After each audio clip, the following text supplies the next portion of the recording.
Thank you all very much. For those in the audience, if you have a noise-making device, would ask that you turn it to silent mode or off so as not to interfere with our electronic communications. We do not have any recognitions or resolutions to present this morning, so we'll turn to the public comment portion of our agenda. Just a reminder for those who are present to make a public comment or virtual, the comment period is for 2 minutes. There is a modem on the podium that you can glance at to gauge your time. If speakers go beyond the 2-minute limit, then the chair is required to ask them to conclude their remarks. So at this time, the clerk will read the name of the first person to speak. We now have Ben Hobart. Ben Hobart.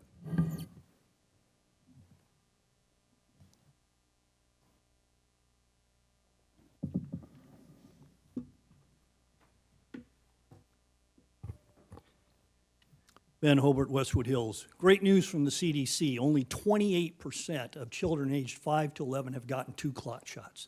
The truth is getting out. As expected, Pfizer-BioNTech has submitted its EUA application to extend eligibility for a 3-dose regimen of the COVID-19 clot shots to infants under the age of 5.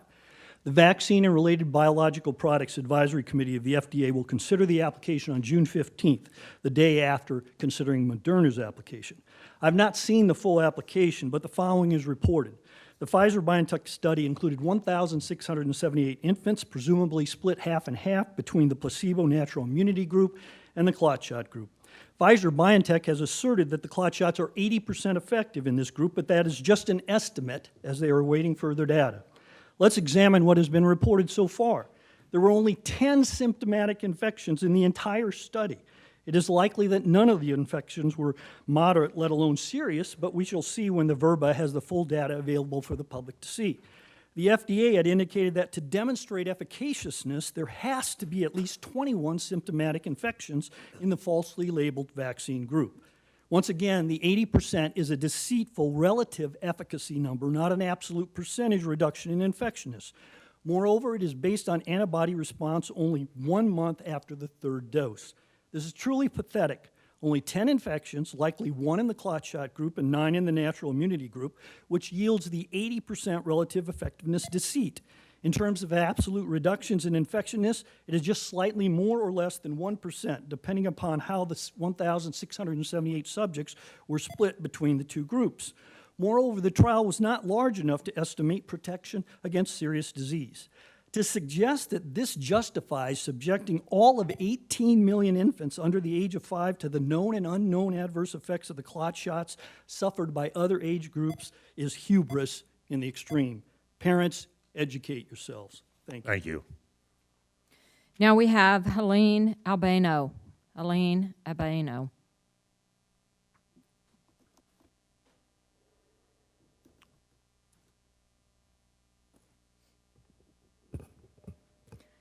Good morning. My name is Helene Albano.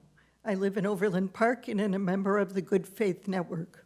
I attended more than 20 meetings with the mental health research team that identified a critical need to establish mental health crisis center in Johnson County.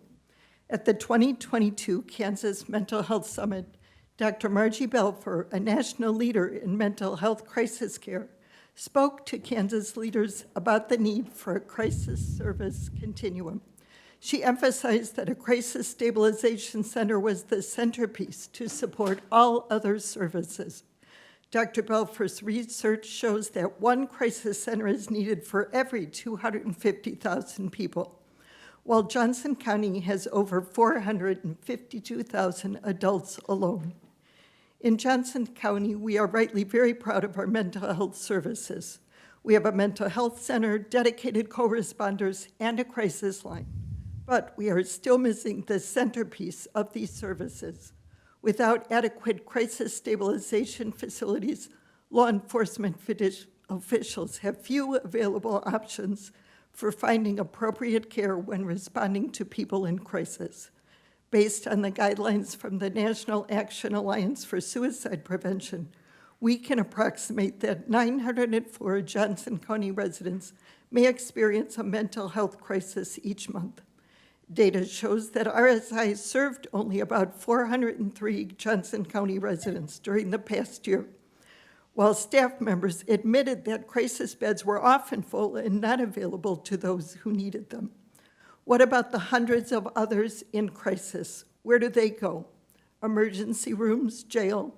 There is a huge gap in our system, and we call on this commission to close that gap by expediting the creation of a crisis stabilization center. Thank you. Thank you.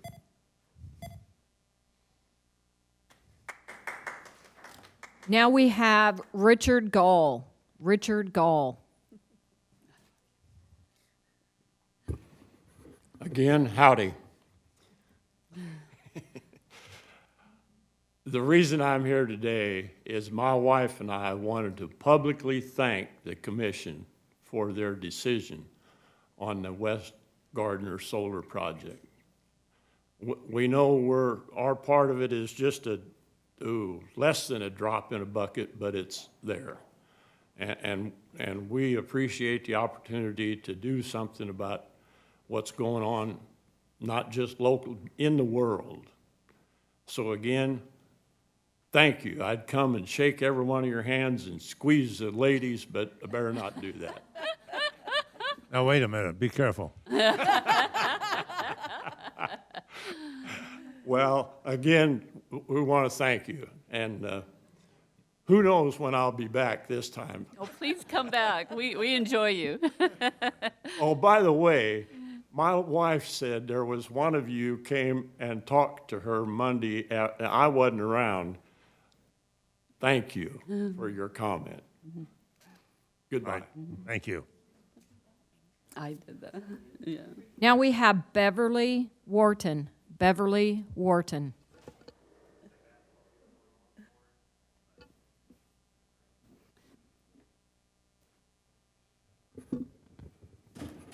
Okay, good morning.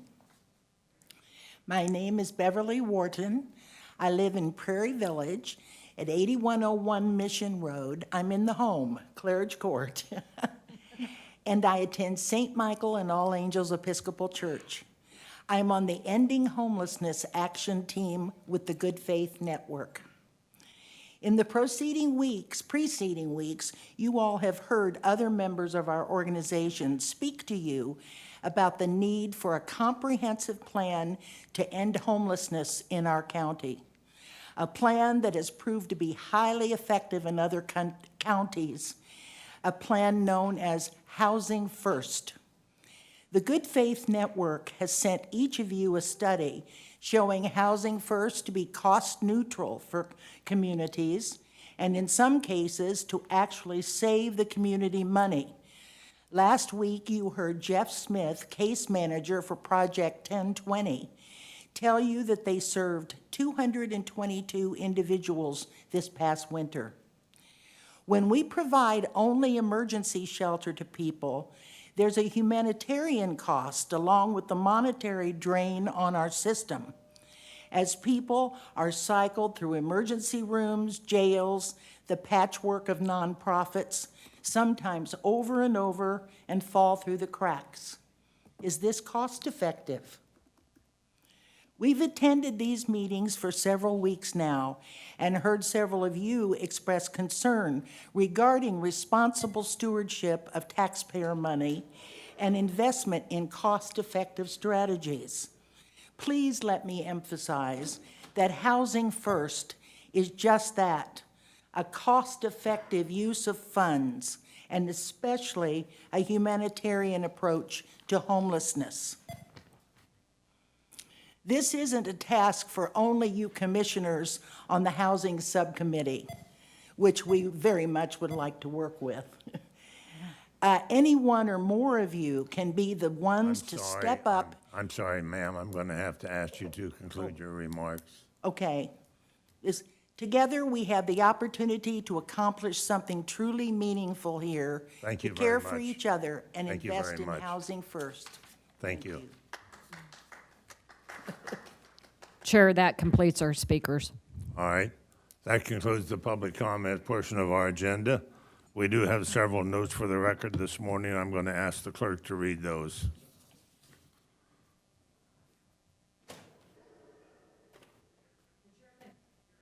The chairman noted for the record that he would sign the following: a consent of assignment of contract 21-0148 for bulk fuel from Taylor Oil to Fleet Fuels LLC. 1 partial and 2 full release of easements for the Consolidated Main Sewer District due to the removal of sanitary sewer line in the vicinity of 138th Street and Metcalf Avenue in the city of Overland Park. A partial release of easement for the Consolidated Main Sewer District due to the removal of sanitary sewer lines in the vicinity of 61st Street and Monticello Road in the city of Shawnee. A partial release of easement for the Consolidated Main Sewer District due to the removal of sanitary sewer line in the vicinity of 10522 West 176th Terrace in the city of Overland Park, and 2 administrative resolutions, number WD 22021 and number WD 22022, both for enlarging the privately financed sewer district and provide for the assessments of all applicable fees, charges, and levies of the Consolidated Main Sewer District in the vicinity of 119th Street and Renner Boulevard. Thank you. Well, thank you very much. I will let you catch your breath before we turn to the consent agenda, but we do have several items on the consent agenda, so if the clerk would please read those items. Chair, we first for business need to do, we have an added item to the agenda, so we Okay, need a I'm motion sorry, to you're do right. that first. All right, would you read that item that needs to be added? Mr. Chair, I have that. Okay, Thank you. I move to approve to add 1 item to the action agenda for recognition of expenditures of county general fund reserves to be transferred into MedAct Equipment Reserve Fund pertaining to the purchase of ambulance from Pinnacle Emergency Vehicles, LLC. that motion has been made. Do I hear a second? Hanslick? Commissioner Hanslick seconded the motion. Alan Brand made the motion. Are there any questions or comments? All right, if not, clerk, please call the roll. Commissioner Fast, Aye. Commissioner Myers, Myers, aye. Commissioner O'Hara, Yes. Commissioner Hanslick, Hanslick, aye. Commissioner Ashcraft, Yes. Commissioner Allenbrand, Allen Brand, aye. and Chairman Eilert. Eilert, aye. Motion carried. I have 7 votes in favor. Thank you very much. Turning to the consent agenda. Item number 1, consider approving the May 19th, 2022 business session minutes. Item number 2, consider authorizing a license agreement with Consolidated Fire District 2, CFD2, for the purpose of MedAct co-location and to provide usable space outlined in Exhibit A for MedAct personnel and ambulance, equipment, and supplies for a term of 10 years with a one-time payment to CFD2 in the amount of $262,475 to be effective January 1st, 2022, and authorizing a use of general fund reserves in an amount not to exceed $262,475. Item number 3, resolution number 03422. Consider adopting resolution number 034-22 to amend the fiscal year FY 2022-2026 Capital Improvement Program, CIP, to include Department of Emergency Services alarm upgrades, to authorize an exception to competition for an agreement with the Motorola Solutions Incorporated for the purchase of software, hardware, and the technical services to replace the alarm desk radio systems, and to authorize a use of general fund reserves in an amount not to exceed $997,385. And item number 4, IFB number 2022-023, consider authorizing a contract with Minnesota Elevator for KONA MRL IDA 1217-NC9 elevator repair at the New Century Adult Detention Center in the amount of $108,700. Thank you. Does any commissioner wish to have an item considered separately? Is there anyone present who would like to have an item considered separately? If not, it's back before the commission. A motion will be in order. Commissioner Allenbrand. Thank you, Mr. Chair. I move to approve the consent agenda as written. Myers, second. Allenbrand made the motion, Meyer seconded the motion to approve the consent agenda as presented. Will the clerk please call the roll? Commissioner Fast. Aye. Commissioner Myers. Myers, aye. Commissioner O'Hara. Yes. Commissioner Hanslick. Hanslick, aye. Commissioner Ashcraft. Yes. Commissioner Allenbrand. Allenbrand, aye. And Chairman Eilert. Eilert, aye. I have 7 votes in favor, motion carried. Moving to the action agenda items. Item number 5, resolution number 035-22, application number SE 22-199-CUP OX. Consider a request from Leslie and Gregory Ramirez, landowners, for a conditional use permit for an oversized accessory building on property zoned RN1, Residential Neighborhood 1, in Section 09, Township 14, Range 24, located at 14946 West 156th Circle. Ms. Kirks. Thank you. Thank you, Mr. Chairman. Good morning. Good morning, County Commissioners. Michelle Cricks, Johnson County Planning. This is a request for approval of a conditional use permit for a 1,728 square foot oversized accessory building on 1.77 acre zoned residential neighborhood 1, located at 14946 West 156th Circle. As you can see here on the slide in front of you, the property is located in an unincorporated area between the city of Olathe and the city of Overland Park, east of the Executive Airport. Here is an aerial of the subject property. Current improvements on this property include a single-family residence and a 120 square foot accessory building.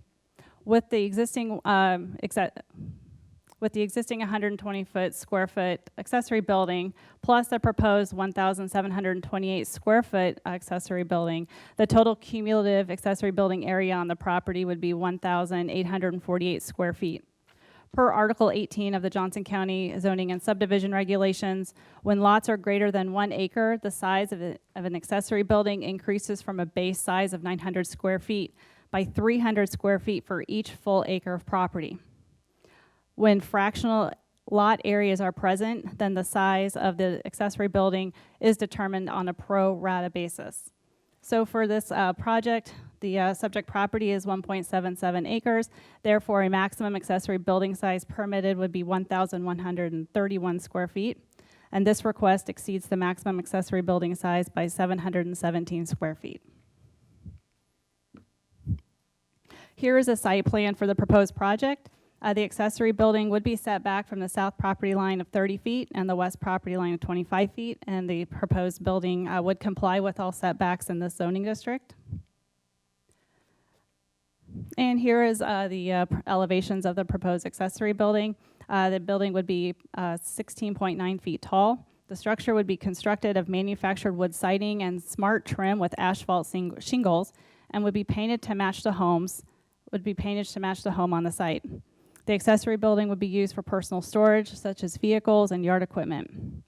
With the residential quality materials proposed for this project, the accessory building would blend in with the character of the neighborhood, and planning staff did recommend approval of this item.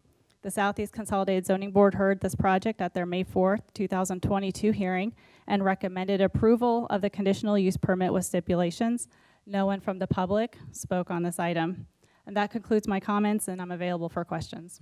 Okay, again, this comes to us with a positive recommendation from staff as well as the zoning board. That is correct, sir. Thank you. Other questions? Ms. O'Hara? Yeah, I just have a quick question. Is this an executive estates? Check real quick, because I've got the... Is the applicant? Yes, it is within the executive state subdivision. Thank you. Other questions? Ms. Hanslick? Yes, thank you, Ms. Cricks. I'm just curious, it's fairly rare that we get issues before us that are in the unincorporated area in Commissioner Ashcraft's district. And so I'm just curious, what percentage of, if you know, of that district is in the unincorporated areas? According to the map, it's just a very small Very small. Very corner, small, and this happens to be there. Maybe 1 or 2%. Okay, Yeah. thank you. Any other questions? Mr. Chairman, I'll make the motion. All right, well, I have one question. Is the applicant present? Any comments you would like to make? The applicant had noted they'd be on Zoom, but they have not got on. Are they here? She is available in the audience and for questions if there are any from the board. Okay, questions of the applicant? Is there anyone else who would like to speak to this item? All right, if not, it's back before the commission. Mr. Ashcraft. Thank you, Mr. Chairman. I move to adopt resolution number 035-22, which approves a conditional use permit for a new 1,728 square foot accessory building for a total of 1,848 square feet of accessory buildings on property for the reasons and subject to the stipulations set forth in the resolution. Allenbrand, second. Ashcraft made the motion to approve. Allenbrand seconded the motion in regards to the application presented. Is there any further questions or comments? If not, clerk, please call the roll. Commissioner Fast. Aye. Commissioner Myers. Myers, aye. Commissioner O'Hara. Yes. Commissioner Hanslick. Hanslick, aye. Commissioner Ashcraft. Yes. Commissioner Allenbrand. Allenbrand, aye. And Chairman Eilert. Aye. I have 7 votes in favor. Motion carried. Chairman Eilert, me. I wanted to ask that the number 2 could be taken off the consent, and I missed it. Well, I'm sorry, we've already made that decision, so we'll not go back. Thank you. Well, I guess I'll be bringing that up then during my comments. That's fine. If you have a comment to make, I'm When I have sorry. questions too, so, I'm sorry for the overlook, but anyway. Okay, thank you. Item number 6. Resolution number 039-22, application number SE 22-201-PDP/FDP AU. Consider a request from Woody Palmer of Stillwell Land Holdings, applicant and landowner, for a revised preliminary development plan PDP and final development plan FDP for the expansion of a self-storage facility on property in Section 18, Township 15, Range 25, located at 7225 West 207th Street. Ms. Denninger. Good morning, Michelle Leiniger, planning staff. This is application for revised development plan to expand a self-storage business at the southwest corner of 207th and Metcalf Street. This is the site as developed today, which was approved January 2018 for the 2 buildings and then the outdoor storage that you see in the middle.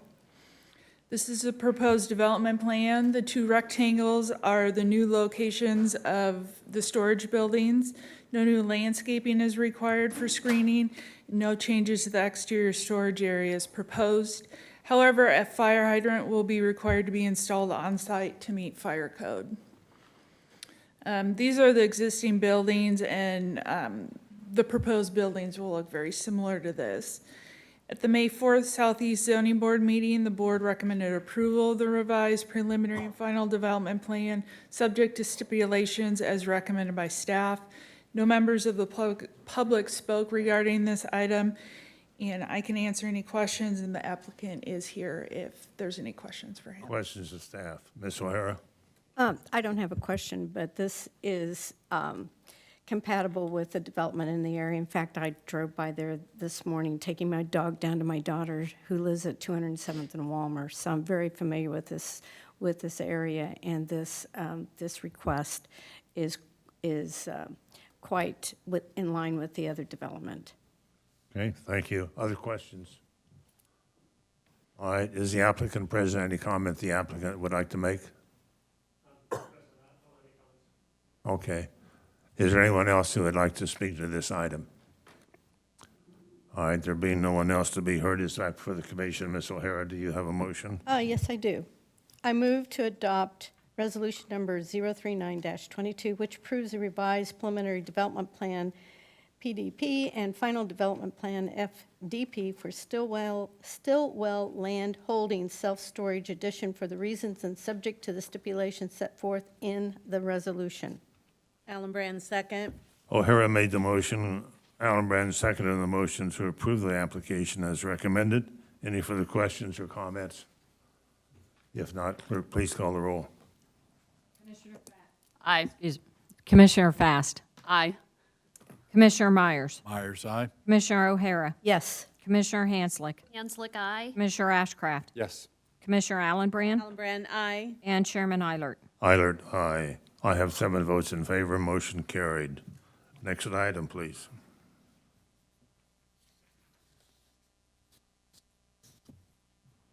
Item number 7, consider authorizing a contract amendment with McCarthy Building Companies Incorporated for guaranteed maximum price number 1, Turkey Creek Force Main Pipe Procurement for construction manager at risk construction phase services for the Nelson Wastewater Treatment Facility Improvements Project, NEL-C001, in an amount not to exceed $2,426,710.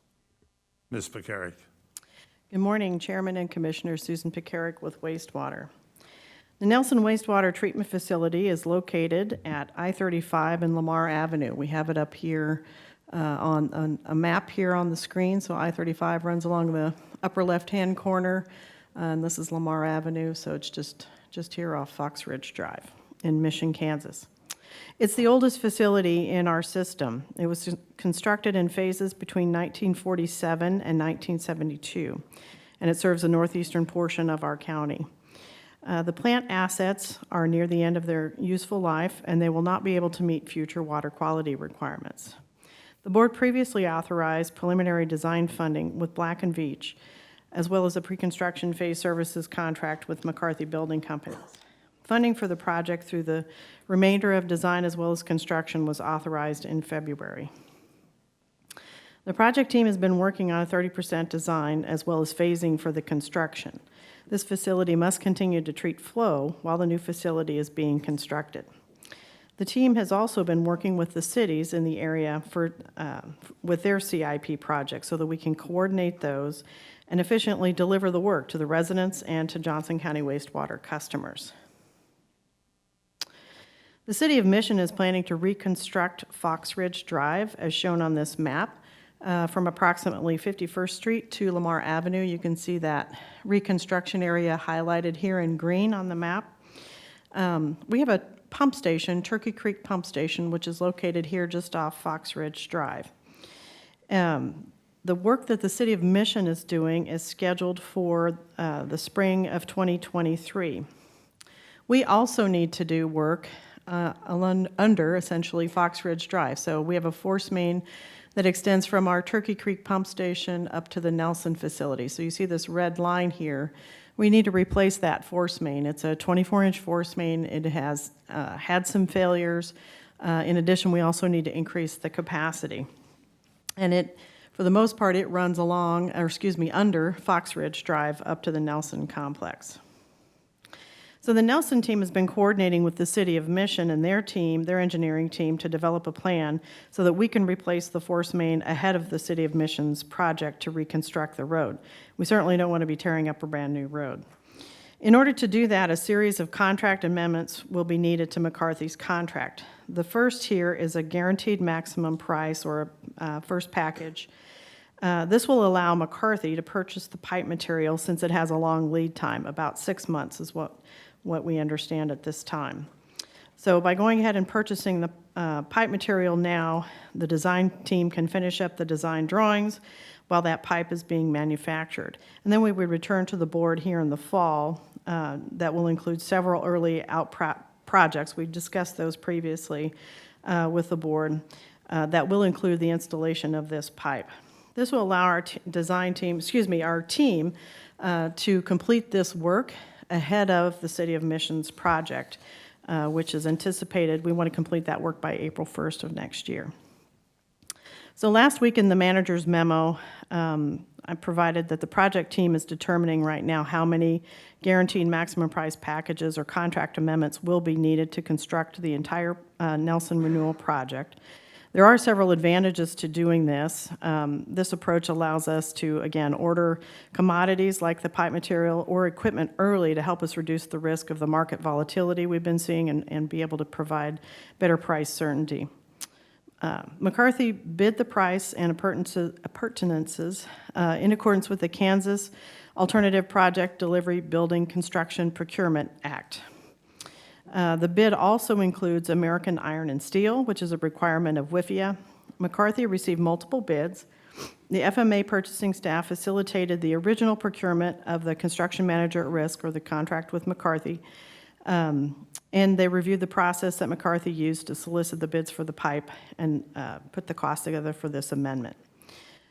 Wastewater staff recommends authorizing the contract amendment with McCarthy for GMP 1 for the Turkey Creek Force Main pipe procurement in an amount not to exceed $2,426,710. The project is included in our capital plan. We presented most recently last May, and we'll be meeting with you this afternoon to talk through our financial plan. Be happy to answer any questions. Okay, clarification, Ms. McCarrick. This project was part of the Nelson Plan to begin with. That's correct, sir. Yeah. Well, it certainly makes sense that we accelerate that project and not have to tear up a new street to put our project in. So Yes, sir. thank you for that coordination with the City of Mission. Ms. O'Hara? Yes, in your comments, I think you said hopefully, but I'm certain that you have coordinated with the city that they will not do their work until we're done, right? Absolutely. We coordinated that whole plan and schedule with them, Okay, so great. thank you. Yes. Thank you. Ms. Allenbrand? Thank you, Mr. Chair. Ms. McCarrick, I think this is very smart planning, using at-risk project manager, and again, your team continues to look at taxpayer dollars and making sure that you're using the most of it. So I really appreciate, and this is very smart. Thank you. Mr. Ashcraft? Thank you, Mr. Chairman. Ms. McCarrick, how common is it for the cities and your operation to run up into situations like this? Is this a common practice, and how do you, obviously you've worked this well with the City of Mission, but how do you work that generally? Because there are a number of communities up there, and I suspect you have a lot of overlap. No, that's a great question. A lot of our infrastructure does run underneath city streets and crosses with city stormwater projects. And so, in fact, we are regularly talking with various cities where we're doing projects. They come and talk to us about where they're doing projects. We share information through the AIMS site so that we can see if we look at our 5-year capital plans. And if we have a project that's overlaying with a city's 5-year capital plan, we coordinate that, because we recognize that, the city's residents are our customers, and we want to deliver the product, which would be a street and a new sewer, in the most efficient way we can. So it's very common for our staff to meet with them. So do you have a technical committee of communities that you work through this, or is this just an ad hoc arrangement that you've just developed historically? For the most part, we work through this county's SMAC committee and the CARS. So we're meeting that way. One last question, Mr. Chairman. Ms. McCarrick, what steps do we take to make sure that when McCarthy goes through the selection process, and I appreciate them bidding this out, but to make sure that there's an arm's length relationship between McCarthy and the vendor or bidder eventually selected? The FMA purchasing staff are reviewed the process, and they reviewed the bids that McCarthy received as part of this process. Thank you. Okay, thank you. Other questions or comments? Mr. Chair. Ms. Fast? Yeah, so where the red line goes is where the community garden is. Do you have dates on when that will be closed? I don't have any dates at this point, so that's actually part of that phasing that the team is looking at right now, so, okay. Mr. Myers? Thank you, Chair. How is this item being affected by inflation? So, good question. What the vendor has seen, or excuse me, what the contractor has seen, for all the commodities, steel, concrete, anything that would go into construction effectively, we have seen great increases. So again, by buying this early, we help mitigate any future volatility in this particular market. Thank you. Okay. Any other questions or comments? Is there anyone present who would like to speak to this item? All right, if not, it's back before the commission, and a motion would be in order. Ms. Hanslick? Yes, thank you, Mr. Chair. I move the board authorize a contract amendment with McCarthy. Microphone. Oh, it's on. It's on. I move the board authorize a contract amendment with McCarthy Building Companies, Inc. for guaranteed maximum price number 1, Turkey Creek Force Main Pipe Procurement for construction manager risk construction phase services for the Nelson Wastewater Treatment Facility Improvements Project, NEL-C001, in an amount not to exceed $2,426,710. Commissioner Faust, second. Henslick made the motion, Fast seconded the motion to approve the amendment to the contract with McCarthy Organization in regards to the stormwater project in Mission. Is there any further questions or comments? If not, clerk, please call the roll. Commissioner Fast. Aye. Commissioner Myers. Myers, aye. Commissioner O'Hara. Yes. Commissioner Hanslick. Hanslick, aye. Commissioner Ashcraft. Yes. Commissioner Allenbrand. Allenbrand, aye. And Chairman Eilert. Eilert, aye. I have 7 votes in favor. Motion carried. Thank you. Next item. Item number 8. This item was added to the agenda. Consider authorizing the reallocation and expenditure of county general fund reserves to be transferred into the Med Act Equipment Reserve Fund in the amount of $2,900,000 and the use of $400,000 from the existing Med Act Equipment Reserve Fund for the purchase of 13 ambulances from Pinnacle Emergency Vehicles, LLC, per HGAC Cooperative Contract AM 10-20 for the use by Johnson County Med Act for a total amount not to exceed $3,300,000. Mr. Davis, I think this represents some of the issues that auto manufacturers are having to deal with these days. Can you report information to us, please? Paul Davis, Department of Emergency Services Director. Commissioners, we are requesting you authorize a reallocation of an expenditure of general fund reserves to be transferred to the Med Act Equipment Reserve Fund in the amount of $2.9 million and the use of $400,000 from the existing Med Act Equipment Reserve Fund for the purchase of these 14 ambulances through our vendor, Pinnacle Emergency Vehicles, using the Houston-Galveston contract. This total would not to exceed $3.3 million. So as you're aware, fleet vehicles are difficult to obtain due to the shortage of electronic components and overall supply chain deficits. Last week, you heard of Transit's need to secure Ford cutaway chassis to carry the small bus bodies. We're in a similar situation.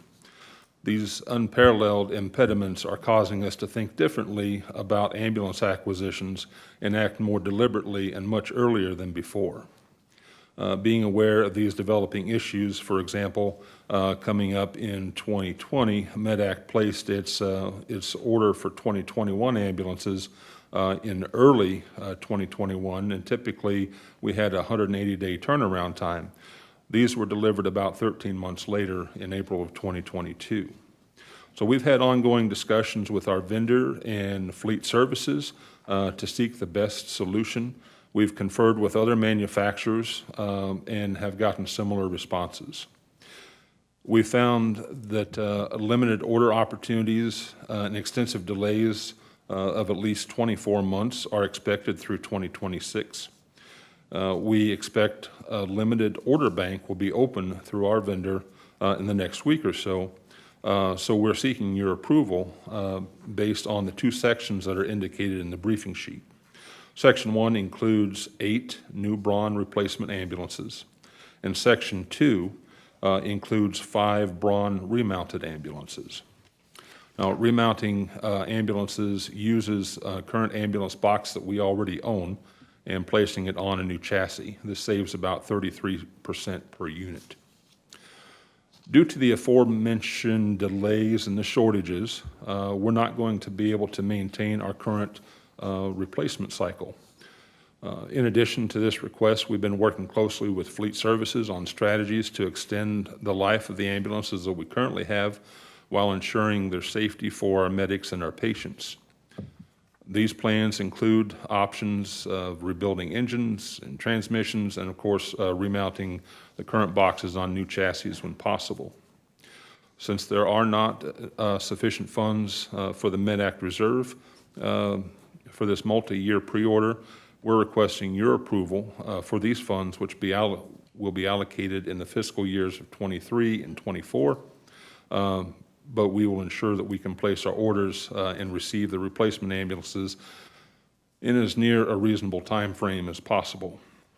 So essentially, we're seeking your permission to get credit for these orders, and knowing that they're going to come from our budget in subsequent years. Therefore, we're recommending the board approve the reallocation and expenditure of the county general fund reserves to be transferred to the MedAct Equipment Reserve Fund in the amount of $2.9 million, and allow us to use $400,000 from existing MedAct Equipment Reserve Fund for the purchase of these ambulances through a vendor Pinnacle, once again through the Houston Galveston contract, and not to exceed $3.3 million.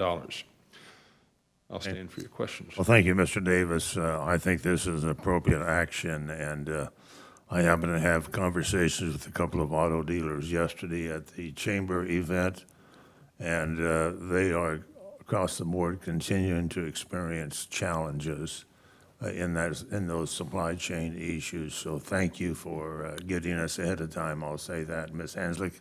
Yes, thank you, Mr. Chair, and thank you, Mr. Davis.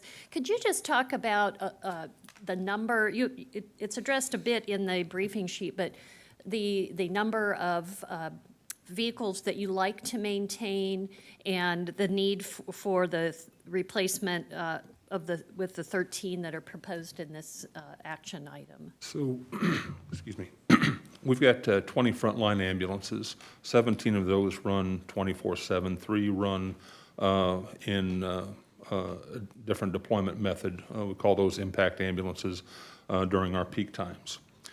We also have about 10 or so ready units, and those are the ambulances that go into service if a primary ambulance breaks down. So we have liked to maintain our ambulances for about 7 years, 4 years on the front line, 3 years as a reserve, and try to get them out before they start costing us too much money, around 150,000 miles. So I think we've got an ambulance or two that might be nearing the 10-year mark, and we're well over 200,000 miles on our ambulances now. So we're also looking at engine hours. We know that the costs are increasing in terms of supporting those, but we're kind of up against the wall. I would credit our fleet services for helping us maintain those trips. And thank you. And just to follow up to that, then, what we're looking at, is that a completely outfitted ambulance, or are we able to use equipment from existing ambulances and move it into the new vehicle? So we typically, in normal circumstances, we would price the new ambulance where equipment is not available as the patient conveyance devices, which is those cots, the cardiac monitors, stair chairs, and stuff like that. But we typically price, these are just for the ambulances themselves, not for the other devices. We're not aware of any issues with those yet, but we're monitoring that. Now, where equipment is available, we'll move that from an older ambulance to a new ambulance. Thank you. Commissioner O'Hara? Oh, thank you. Thank you, Mr. Chair. Mr. Neufeld, could you just come up and just walk us through how this procedure works, that we're actually adding to the 2022 budget, but it's from the reserves, and I just would like you to walk us through and how that complies with state statutes. Scott Neufeld, I'm going to go with budget this time. We publish our expected into reserves every year within the total published budget, and we talk about how much they are. And so what that means is we can reallocate those reserves for expenditure purposes, which is what we're doing here. If we need to increase the total budget beyond that amount because, say, we're in a smaller fund or something, this is general fund, then we have to go through a formal budget hearing and republish the budget. So this is just reallocating, it's changing line items. And the other thing I would add is the reason we're doing this is Kansas cash basis law treats encumbrances, i.e. when you order something, as a commitment, and we have to show that as an expense. The cash doesn't go out the door until we actually pay them, but it shows up as an expense on this year's budget. So again, this is really maneuvering because of the longer lead times, but it is going to show up as expenses, but it will just be coming from reserves, so our total budget is not going up. Okay, and then just one other question. Why didn't we have this on agenda review? Just to give me a little bit more time to digest the issue. We were hoping to have that on agenda review. We expect that we're going to get, sometime in the next week or so, we're going to get a limited ordering window. So we need to move pretty quickly. And then otherwise, it'll be next year before we could order. Oh, okay, thank you. Mr. Myers. Thank you, Chair. Mr. Davis, I appreciate your forward thinking on this item. I would expect no difference. This is an extremely important service to our residents. My question is, do you think, and I know it's hard to predict the future, but do you think we're going to be able to get back on schedule? Or are we going to have to make adjustments in our thinking of how we're going to order vehicles in the future? I used to prognosticate without hesitation. You didn't know you would have to have an economics degree, did you? No, I trust that, well, I don't know. I don't know. That's a good answer. I understand. I just think it's important for us to realize this is just another one of those situations from a budgeting standpoint that we have to be prepared for in making adjustments ourselves as a county in preparation for these types of issues that arise. Yeah, my conversation yesterday, everybody's going to have to deal with this kind of an issue for many, many months to come. So, Ms. Allenbrand. Thank you, Mr. Chair. Mr. Newfield, I want to thank you and the county manager staff for having a reserve so that we don't have to go back to the budget again. And again, echoing on Mr. Meyer's comment, if you do, Paul, if you do come up with this globe of how to predict those things, I'd really like to be in your inner circle, so. All right, Mr. Ashcraft. Thank you, Mr. Chairman. Chief Davis, I'll direct this to you, but the question's really probably better for Mr. Neufeld. Once these funds are encumbered, what controls are in place to make sure that the funds are used solely for this purchase? And if funds are not used within the time frame laid out, what happens to them? Scott Neufeld again. So basically, when funds are encumbered, there's accounting controls and purchasing controls, so they're on the system, and they have to be then, through the accounts payable process, matched up to the invoice and signed off on by the proper folks, goes up the hierarchy.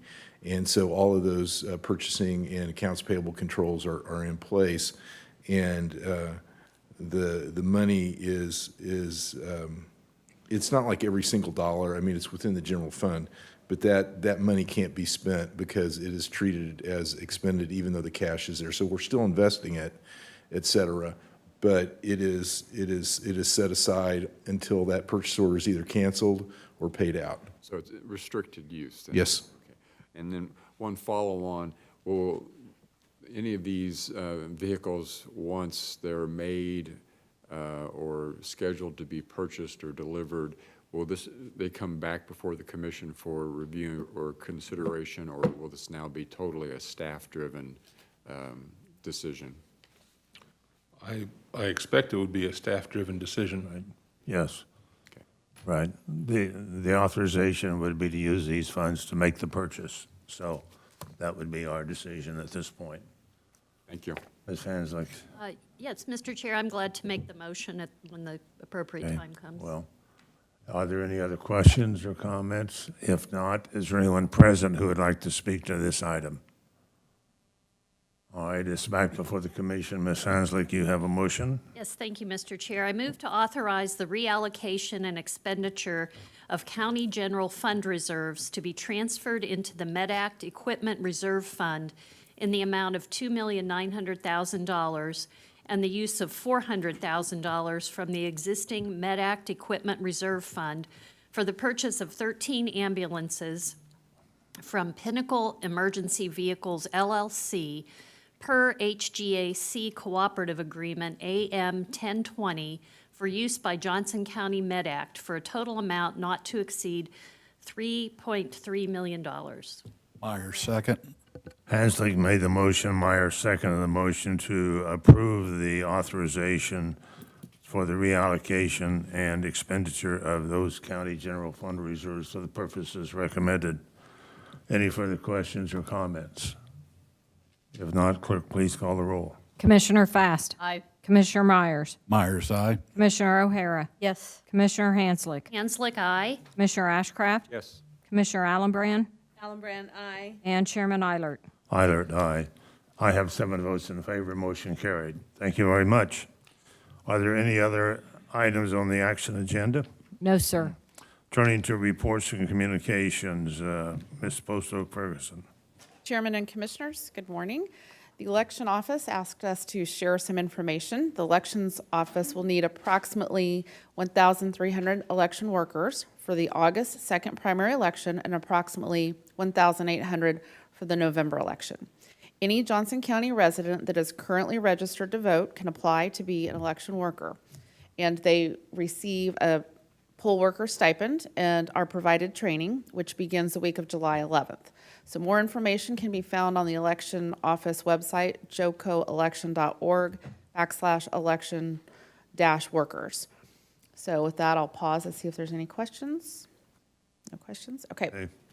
Next item, wanted to highlight the Stormwater Pilot Program.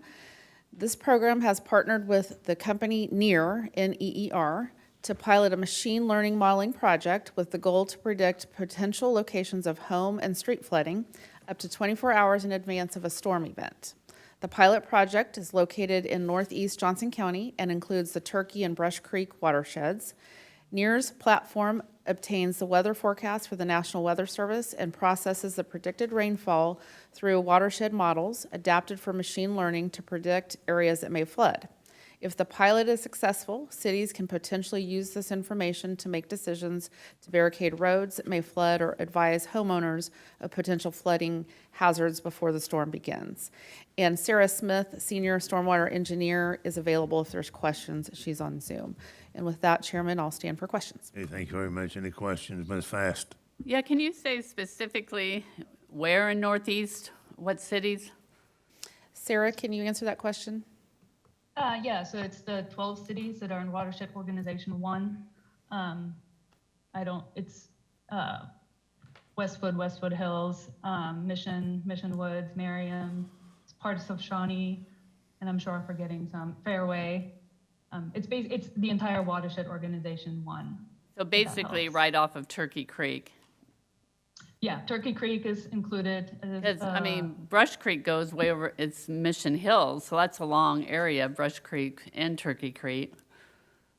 Yeah, it's the entire, it includes both, Brush Creek and Turkey Creek, the entire watershed. So you're basically all of Northeast. That's correct, yes. Other questions?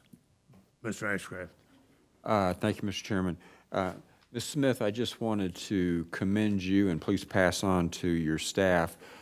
This modeling approach, I think, is very cool, and I hope it works because it will mean a lot in terms of predictions of water events or unfortunate water events. So thank you for pursuing this. Okay, thank you very much. All right, next we have a legislative update. Mr. Thompson. Thank you, Chairman and Commissioners. Maury Thompson, Deputy County Manager. I am going to take the opportunity to stay seated this morning and defer our legislative update to John Federico, Stephen Durst, and Mahalo Alec. They're from Federico Durst Consulting. Gentlemen. Mr. Federico, welcome. Good morning, Chairman and members of the Commission. I'm John Federico Durst Consulting Group out of Topeka. As stated with me is Stephen Durst and Mihailo Ilic from our firm.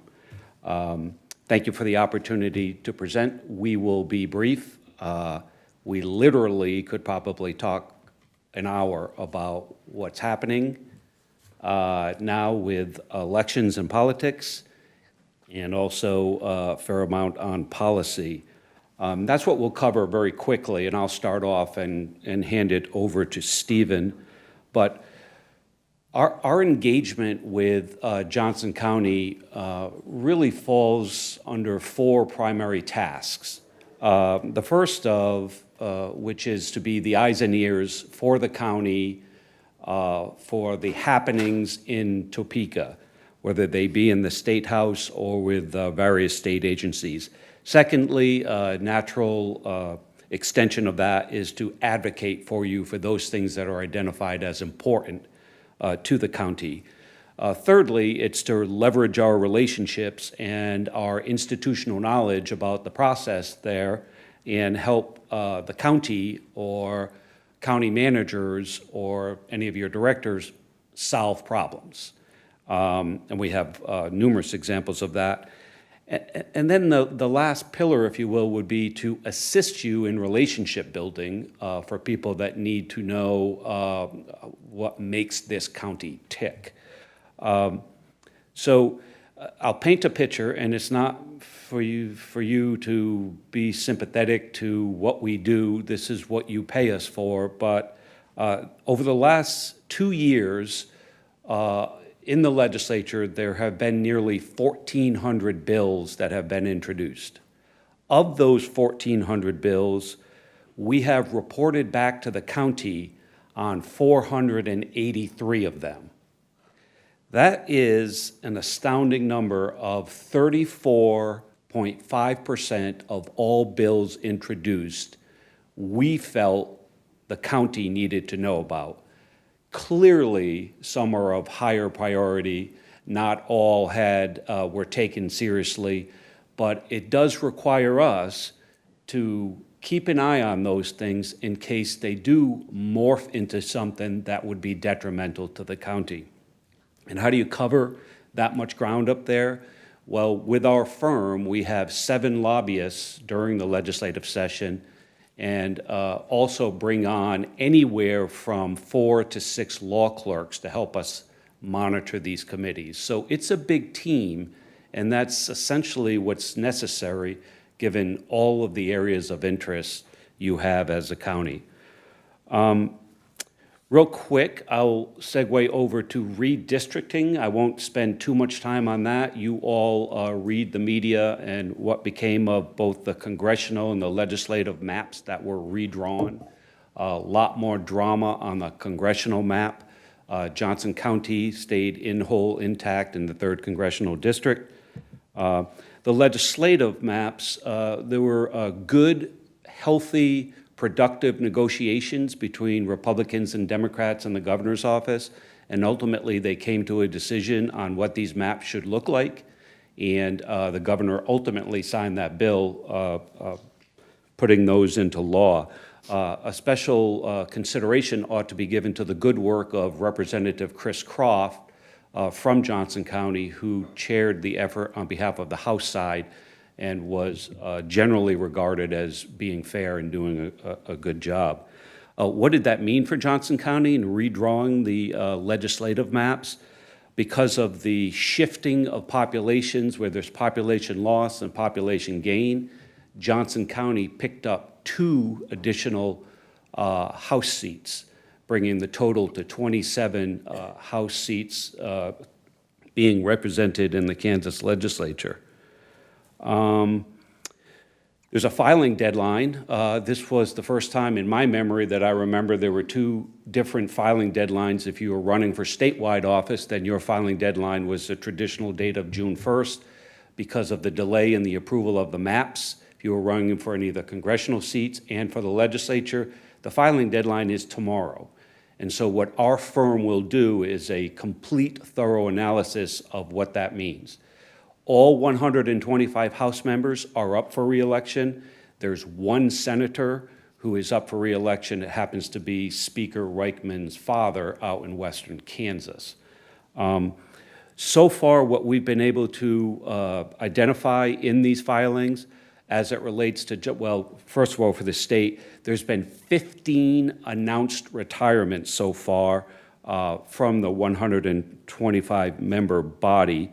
That equates to about 12%.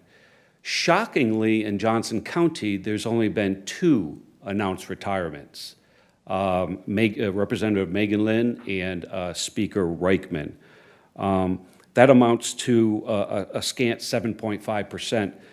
That's low. Now, of course, there will be other people who think they're coming back that don't come back because of lost elections, either in the primary or the general election, but that's a low number.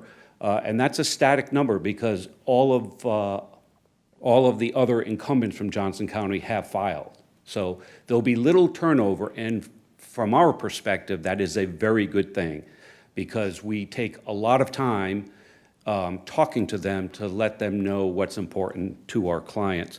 What's important, and this is the last I'll say on this piece, is that there's been a tremendous loss of leadership, both on the Republican and the Democratic side. Democrats, there were 4 or 5 people that have been serving a long time, have a lot of institutional knowledge, and have announced for whatever reason their retirement or their desire not to return.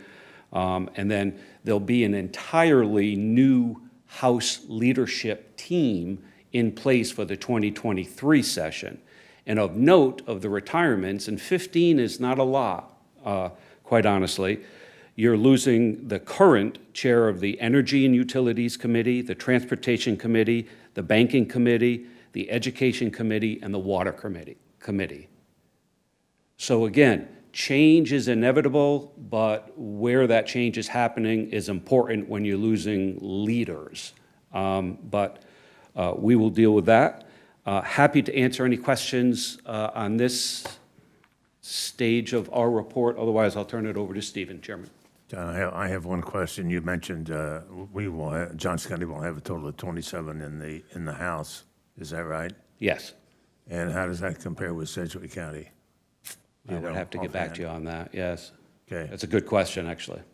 Well, I would hope, I'm just editorializing, my observation is that even though Sedgwick County, Wichita have a split partisan representative, when something comes up for Sedgwick County, they all get together and work together to make that happen for Sedgwick County. I think it's important that our representatives to the legislature observe that process, and when there's important issues for Johnson County, perhaps follow the same process that Sedgwick County goes through in working together to find a solution. So, thank you. Ms. O'Hara. Yes, I was going through your report, and the substitute for SB 34 was vetoed. It was passed by both the House and the Senate, and this it impacts face mask requirements, vaccination passports, inoculations for schools, which would limit the state's power on on those provisions. What are we expecting that to come back next year? Sure. I'll again turn it over to Stephen Durst, who will go into detail. Come later. Are there any questions on the presentation so far? Okay, thank you, John. I will tell you on any piece of legislation that did not get signed into law, it is officially dead. So for any bill to come back, it does not carry over into the 2023 session as it would have from 21 to 22.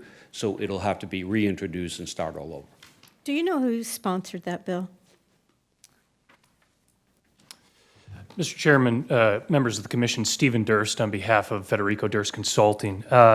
So in the Kansas legislature, unique to a lot of state legislatures, there is no specific bill sponsor. It's a committee bill. Oh, this was a committee bill? I believe so, Okay. yes. All right, thank you. Welcome. I'll continue on a couple more things. And Commissioner O'Hara alluded to our report which you should have all received. It's a 19-page, very comprehensive report, which goes line by line and is consistent in its layout with your action item agenda. So we hope that you find that all useful. But I did want to point out a couple of key bills. One was on that action item priority list, and that was the expansion of the Kansas property tax relief for low-income seniors. This was in House Bill 2239. We've been talking about this for a couple of years, and we've been engaged on this for a couple of years. It was known as, I believe, the Golden Years tax credit. But we are proud to say that it came through this year. It was passed by almost unanimous numbers, signed by the governor. We had many conversations with tax committee members, including leadership in both the House and the Senate on those tax committees. I will say to Mr. Federico's point, we are really seen as a resource for lawmakers, given the breadth of what Johnson County deals with. We have been seen as a trusted resource, so we're happy to be in those conversations. Specifically, this tax relief package, a senior citizen must be 65 years old or a disabled veteran, must have a home with an appraised value of $350,000 or less, and have a household income which is annually adjusted for the cost of living of $50,000 or less. So once you qualify for this program, that establishes the base year. And then a refund is claimed anytime you receive a property tax bill that is over the amount that was established on that base year. So again, it was passed unanimously by the House and the Senate, signed by the governor. And again, our goal was to ensure that this program could be, obviously help citizens of Johnson County, your constituents, but be administered efficiently and effectively by the county as well. Wanted to mention as well, again, this coincides with your action item priority list. There's been a lot to do about the sales tax on food reduction. As a reminder, beginning January 1, 2023, that rate would be reduced from 6.5% to 4%, and further reduced in 2024 from 2%, and then eliminated in 2025. But what was key on this piece of legislation for us is to make sure that there were provisions in place, which there are, which state that it does not touch those local taxes on food. As we know, that's all important, and that's a decision that should be made at the local level. Additionally, there are adjustments made in there for state highway fund transfers, another action item priority of yours in the county, making sure that we have good roads, bridges, et cetera. So, Mr. Chairman, I had one more item that I wanted to discuss, and this was passed actually on the last day. Legislation authorizing and creating policy for the 988 suicide hotline. That was in Senate Bill 19, passed out of the legislature, signed into law by the governor. Again, this is in response to a federal edict that came down. There were funds allocated from the state general fund to start this program, and now we will have hotline centers to provide crisis intervention, information sharing systems, mobile crisis teams, and really just a policy and the development of guidelines so that we can get this crucial service started for the county. With that, I'm going to turn it over to my colleague, Mihailo Ilic, who will very briefly describe a election reform bill that was put into place this session as well. Okay, thank you. Good morning, Chairman Eilert and members of the Commission. This previous legislative session, an election bill was passed which impacts the county. House Bill 2138 was passed in the legislature and signed into law. It would require county officials to work with the Secretary of State's office to establish an affidavit system for all persons handling or transferring any ballot, be it completed or blank. The bill also requires that all ballot paper used in the state have a distinctive watermark approved by the Secretary of State's office, and provides that county election officers may conduct confirmation notices to clear election books for any resident that has had no election activity for a 4-year period. The bill does detail a process to conduct these notices. Also included in the bill are added election audits as well as Secretary of State certification of all poll books and certification that any electronic poll systems may not be connected to internet at any time. Thank you. Okay, all right. Anything else? John? Okay, questions? Ms. Allenbrand? Thank you, Mr. Chair. Mr. Federico, I had the privilege in another lifetime of working with you on a bill that we introduced, and we actually was able to get that passed for assisted living. And I am amazed, I don't know the other partner as well, but Mr. Dorsch, your professionalism and the respect that you have, I appreciate you representing the county that way, so thank you. We appreciate those kind words. Would you be surprised I remember the bill number some 25 years do ago? too. Senate Bill 8. Oh, my God. That's right. Mr. Ashcraft? Thank you, Mr. Chairman. Mr. Durst, do you know if there are provisions that provide for a process for local governments to remove their portion of the sales tax? No provisions. I do not believe there were any provisions set aside. You're talking about the food sales Yes, tax sir. bill, correct? I don't believe there were any specific provisions that preempted or allowed for that removal, but I will look into that and check. I would appreciate it. Thank you. Thank you. Ms. Hansley? Thank you. Yes, thank you for your report. I have a question in terms of, do you ever think that it would be, are there times, or have there been times, especially in the past legislative session, when it would be helpful for representatives from Johnson County government to testify at hearings in regard to various subjects or bills that are in our priority list?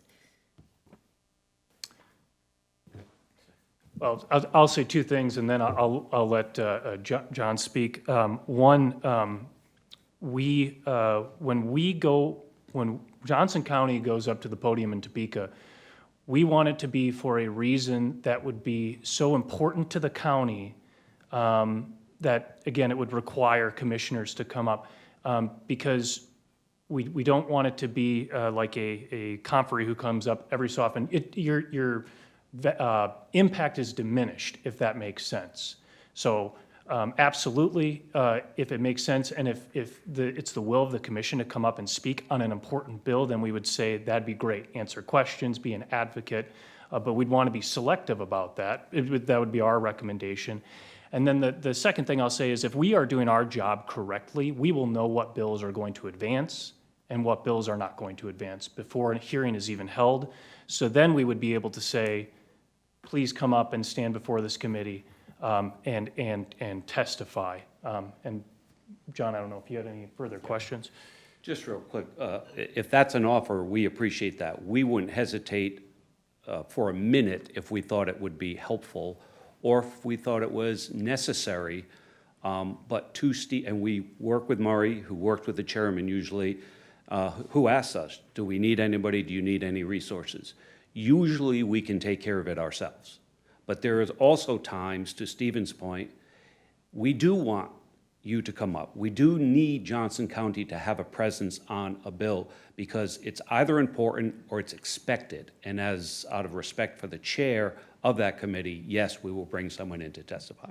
I appreciate that. I guess I'm particularly thinking of some of the housing bills that we've had these conversations up here before about so much is focused on rural housing, which is great, but we want to make sure that the folks in Johnson County who also have those needs are represented, and I know that's really a big priority for this board, and so if there's anything that can be done, you know, I can only speak for myself, but I'd be glad to come and speak to that at any time. That's a great example, and we had endless conversations to remind them there are needs in urban areas as well.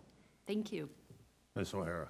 Thank you. So following up on Commissioner Hanslick's comments about coming to speak to the state legislature, any of us are able to go up and make personal comments on legislation. But what would be the process? We would have to have a vote of the commission to appoint someone to go and speak to a certain subject, or how would that work?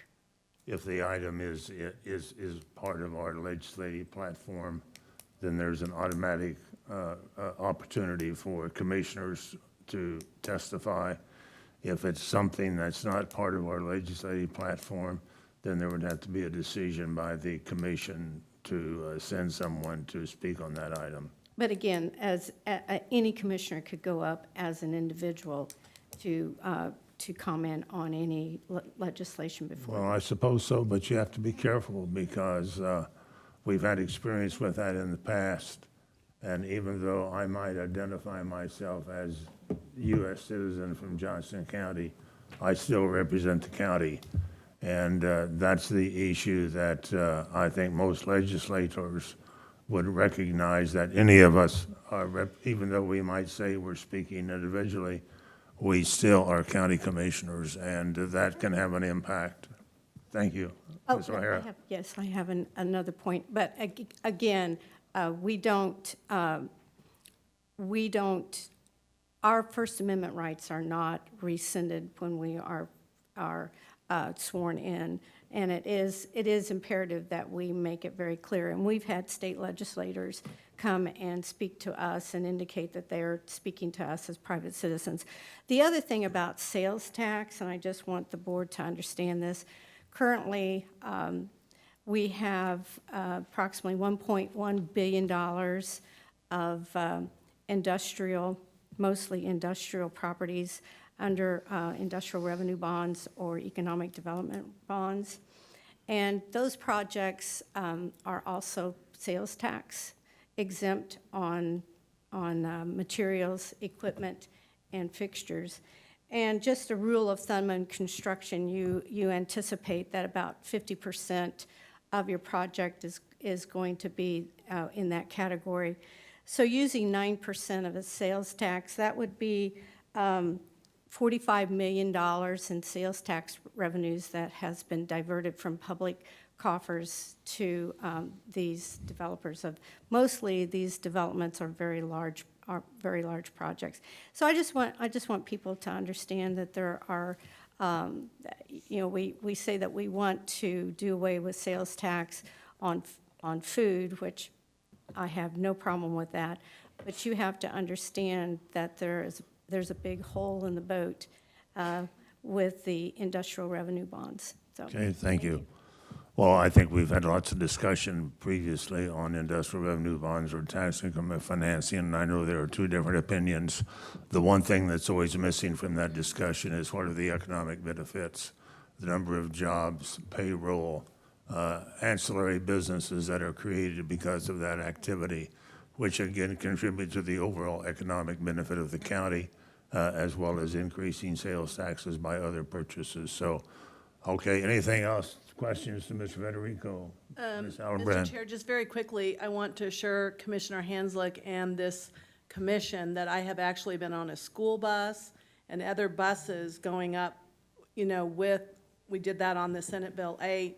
I've also been on buses with previous lifetime in the Commission on Aging, going up and meeting with legislators. So I can personally say they would call on us for help. So I just want to assure everyone I know that to be true. Okay, all right, thank you. Any other questions? Ms. Fast? Yeah, you were talking about the golden years. Did that get integrated into the homestead bill? Because I was looking through all I didn't see anything on golden years. So those two that was the Tom Holland bill. Did that get integrated into the homestead changes? I apologize, Commissioner. That's a great question. It did not. It's its own circuit breaker program. So I was looking through your report here. I see the homestead so the golden years is, you have Safe Seniors, homestead, and golden years now that people can apply to? Stephen, If I may, I think we took a look at this issue. I believe part of the confusion is it is not labeled as golden years going forward. It's really a component, a separate circuit breaker program, as Stephen described, but it really got tucked into, in my opinion, into the homestead as another component or piece of it. Again, really not using the label golden years. Okay, that's what I thought looking for it, so. And the other part they were looking at, so I can put if my ballot is postmarked on election day, you can still have it postmarked election day. If it arrives the next day, it's still fine, or those, I get it postmarked on election day, it's not going to be counted? Do you know what happened on that? I believe, thank you, Commissioner. I believe you're referencing the 3-day waiting period. Yeah. Which was considered in a separate elections bill, but was not included in 2138. So that language has not changed. So we can still tell people, got to get it, in the mail and postmarked by election day. Correct. Okay. Mr. Ashcraft. Thank you, Mr. Chairman. Mr. Chairman, I just wanted to point out that traditionally the chair has acted as the formal representative for the commission on legislative actions. That doesn't preclude other commissioners from speaking, but that is the role that your position has assumed historically. I've been there in that capacity many times, but yes, you're correct, but that can change, Ms. Hanslick. Yes, I just wanted to follow up on Commissioner Fast's comments and just say it would be helpful to me to have some more clarity on what is available for our seniors in terms of property tax relief and the various tools that they can use so that I'm able to share that with my constituents. So if we might be able to get some clarity on that. Thank you. Thank you. I guess the other thing I would like more information, I mean, the governor's funding crisis stabilization in rural Kansas, and I would like to know, that's in the budget. I mean, do you know where that's going, those crisis stabilization funds? Wichita's been waiting 2 years to get theirs up and operating, still not operating. So I know it's Hayes, Wichita, maybe Garden. So if you could help us with that, I would appreciate it. Absolutely. Okay, thank you. Any other questions, Ms. O'Hara? Yes, I just wanted clarification on the election law. The ballot has to arrive by noon on election day, is that correct? No, it is not, as I understand. I'd like them to clarify that for me, please. Thank you, Commissioner. I believe that you are referencing discussions that were held during a bill that was advanced, considered in the legislature, but the bill did not pass. But what is the current state statute on the requirement for a ballot to reach the election office? I do not have the statute in front of me, so I wouldn't want to misquote it, Okay. but I'd be happy to share that with you. Okay, and then the other thing, I have requested from our appraiser an approximate savings that the Homestead Act would be on property taxes for those who qualify, because of that additional $20,000 exemption. So, Bo will be sharing that with all of the commissioners. I was just curious as to what that number would be. Okay, any other questions? All right. Chairman, if I could, to answer your earlier question, according to what I find, Sedgwick will now have 24 House seats compared to 27 in Johnson, so, after redistricting. 24 instead of 27? No, Sedgwick will have 24, Johnson 27. Oh, I see, okay, thank you. All right. Well, that's good. I can tell my friends in Sedgwick County to. Do you know the partisan makeup? Oh, geez. Okay. Well, you know everything. Mr. Chairman, a perfect segue, if you'll allow 10 seconds. He'll be shocked at a compliment coming from my lips, but the sheer number of issues that we deal with on your behalf, and Maury is an incredible resource for us. And his entire leadership team, as well as the chair or the county manager, If we need information because things move quickly up there, we get it. And so we can't thank you enough for being responsive to the questions that we would have and to sift through the bills and be ready and prepared for our Friday update calls to your staff. We're nothing but impressed. Okay. All right. Thank you. Anything else? No, sir. All right. Thank you very much. Thank you. Ms. Hansley? Yes, I just wanted, in response to Commissioner O'Hara's question, I'm looking at the Johnson County election website, and it says, in terms of mail ballots, ballots returned by mail must be postmarked by Election Day and received by the Friday after Election Day. I'm assuming that has not changed. Okay, thank you. I think that's the same as it has been, yeah. All right. Next item.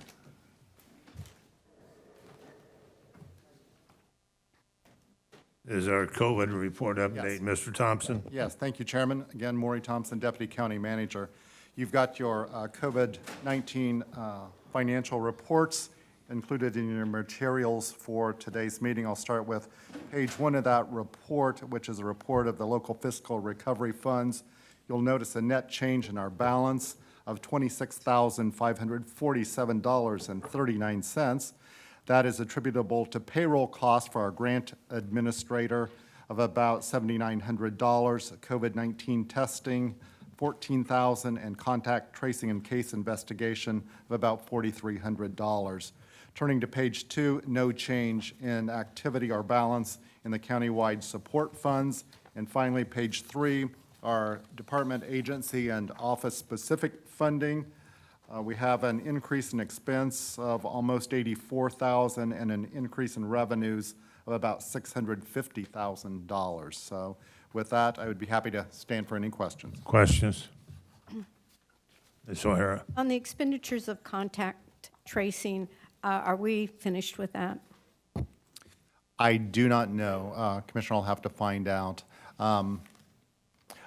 I would know, because I was thinking about this earlier, we're always paying in arrears, so yeah, I'd need to go back and look. I assume that's probably decreasing over time.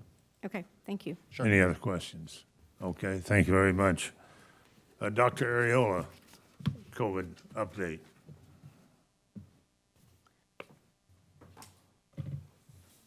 Good morning, sir. Good morning, Chairman. Good morning, Commissioners. Dr. Areola with the Department of Health and Environment with the COVID update. On this slide, we are showing the two metrics that we track, incidence rate and positivity rate. Incidence rate, we do, it's gone up.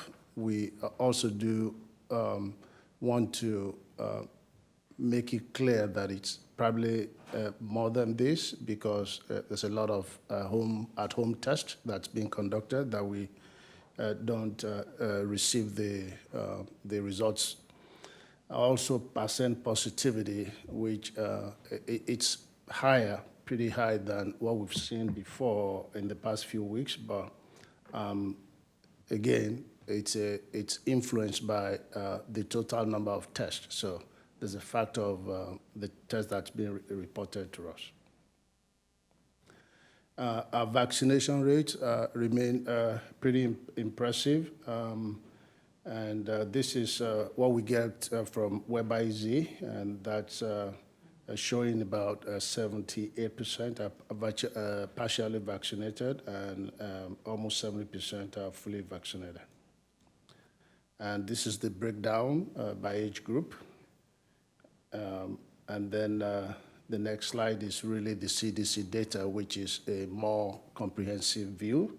As you can see, we're doing pretty well. The rates are capped at 95%. And so we have that for all the groups, for at least one dose. And for fully vaccinated, pretty good numbers for the county. A couple of things to note is that, anyway, these are numbers, again, if you want to focus on the boosters, which are not quite as high as we would want, but still pretty impressive. So a couple of things that I want to say before the summary slide here is that on June 15, the advisory committee with the Food and Drug Administration, FDA, is going to be meeting to consider approval of vaccines from Moderna and from Pfizer.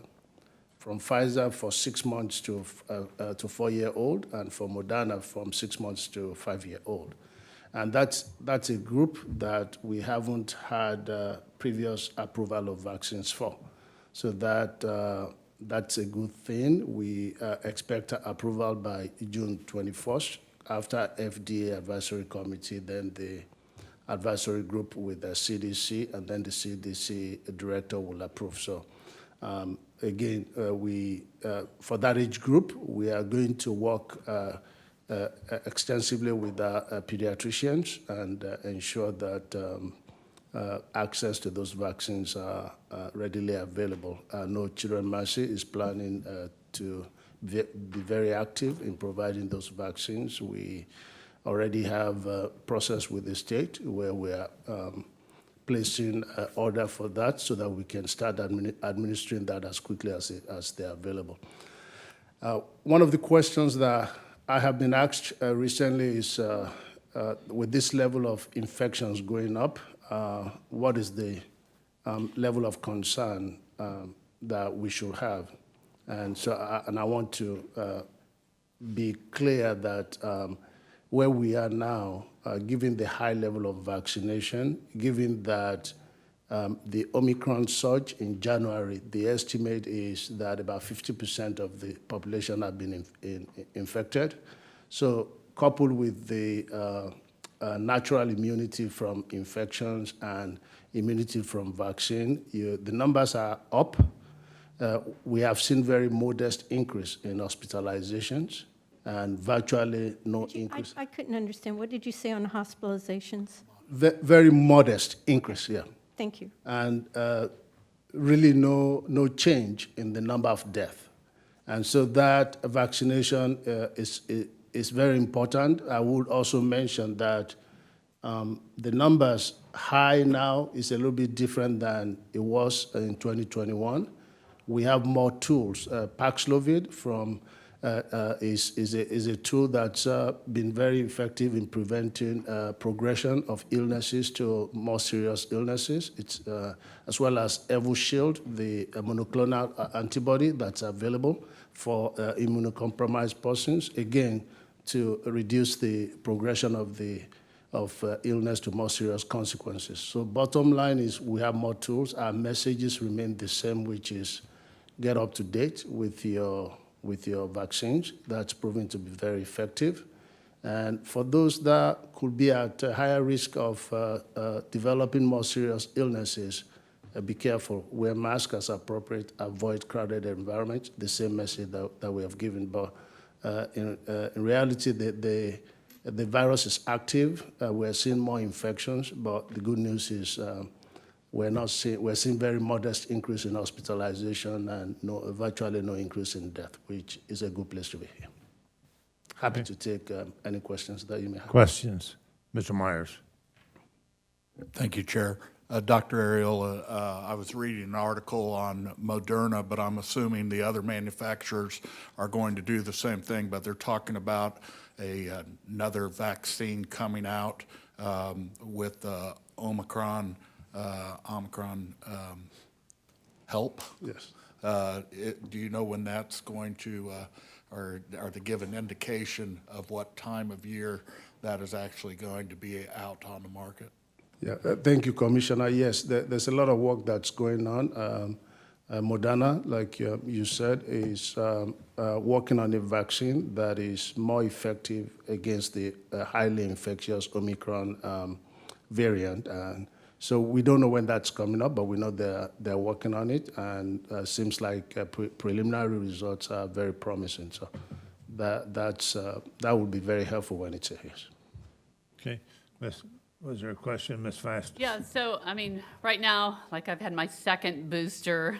I mean, and so I guess I would see the next phase is educating people for an annual, an annual vaccine like flu, or what's the next steps? Will there be a third booster? Are you going to move into, like you do each year with the flu vaccine, that every fall, get your annual COVID vaccine? I mean, what are your thoughts on where we are now?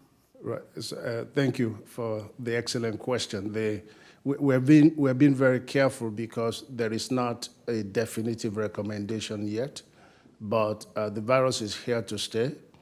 Secondly, immunity from the vaccine and natural immunity, they do wane over time. So the likelihood that we would need additional boosters or seasonal vaccinations is pretty high, but we don't have a definitive recommendation yet. Ms. Hallenbrand. Thank you, Mr. Chair. So my question is, the second booster, what age groups is that recommended to? Yeah, so that has recently changed. It was originally 65 plus. Now, if you are 50 plus and you are 4 months removed from your first booster, you are eligible for that. If you are 12 or older and are immunocompromised or have predisposing conditions, you are also eligible for the booster, for the second booster. Okay, and it seems like everybody around me is getting it, but it seems like when they're catching it, it's not life-threatening. It just, kind of a cough and flu-like symptoms, starts with the sore throat. So I keep hoping I'm going to dodge it because I don't want to stay home for a week, but. And that is consistent with what we are seeing. The vaccines have been remarkably effective in preventing serious illnesses. So people are infected, people are getting reinfected, but the symptoms are being very mild. Okay. Ms. Hensley. Thank you, Mr. Chair. I'm at the point where I'm thinking back to 2 years ago when it all started, and then I was thinking about when we finally started having access to vaccines and how people were desperate to get the vaccine. Can you speak to the status of our vaccine supplies right now, locally, and if you have any information nationally? Because I sure don't want to have that situation again where perhaps there's an increase in people and are not able to get the vaccine readily. So could you speak to that, please? Yes, thank you. Very happy to. The vaccine supply has been pretty good. When we first got the approval, December of 2020, like you rightly noted, that was a different scenario. Right now, we have a lot of providers. You can go to your family practitioner. You can go to any of the pharmacies, and there are other providers. So we haven't had any issues with the vaccine supply, and we don't expect any issue. There's possibly a fourth vaccine that's produced the traditional way that should enter the market also. The new vaccine for the 6 months to 4-year-old and 5 for Moderna, when it rolls out, probably will be limited in supply because for obvious reasons. But for existing vaccines, we haven't had any issues with that. And I know this was not part of your question, but also equally important is at-home tests that we're giving out that you can get at the federal level. That also, we haven't had problems getting it. We're constantly getting from the state. If you need more, just let us know. And so the supplies right now have been encouraging. Thank you. Thank you. Other questions? Ms. Fast. So right now, your main messaging plan is to encourage people to get their second booster, right? And then is that the main goal right now? Yes, for people to get their second booster. That's really, thank you for clarifying that. When we say get up to date with your vaccination, that's what we mean. But also, when approved, this part of our population, the younger ones that previously did not have vaccines approved for them, that would be a very important group also. But then, again, if you are older, which makes you more susceptible or immunocompromised, it helps to take additional steps. When you're in a crowded environment, wear a mask, and if you test positive, stay at home, don't go to work, so you are not spreading the virus. The more that the virus spread, the more opportunity we give to the virus to mutate and produce variants that may not be susceptible to the shield that we currently have. So right now, you have no statistical accounting for these at-home tests. I mean, there's no way on that. You ask people to self-report. People aren't doing that. Am I correct in that? That is correct, yeah. That's correct. Other questions? Ms. O'Hara? Thank you. Dr. Ariola, could you explain the difference between full approval by the FDA and the emergency approval? And where are we as far as full approval versus the emergency use approval on COVID vaccinations? Right. So EUA, which is emergency use approval, is granted by the FDA typically, and that's what we had for the COVID test when we started. That's what we had for the vaccines. That's what we had for the monoclonal antibodies and all the treatments that we use. The approval process takes a long time. So once you have data that demonstrates effectiveness and therapeutic effectiveness, and then demonstrates the insignificant risk to humans in terms of negative adverse effects, it's allowed to get into the market. It's the same product. So we do have several of them now that have gone through, have the full approval. The vaccines that we started with now have the full approval. Which ones are fully approved? Well, so I can get back to you to confirm that, but I believe that the original Pfizer, BioNTech, and Moderna have full approvals now. But the vaccine is not any different than the one with the EUA. It's the same product. It's just the process. If we were going through the pandemic and you wait for the full approval, it's really not the wisest thing to do. You can't let people get sick and die when you have enough data to make decisions. Okay, so on the approval for children 6 months to 5 years, is that under the emergency use? I am pretty sure that, yes, those will be modification of the EUA.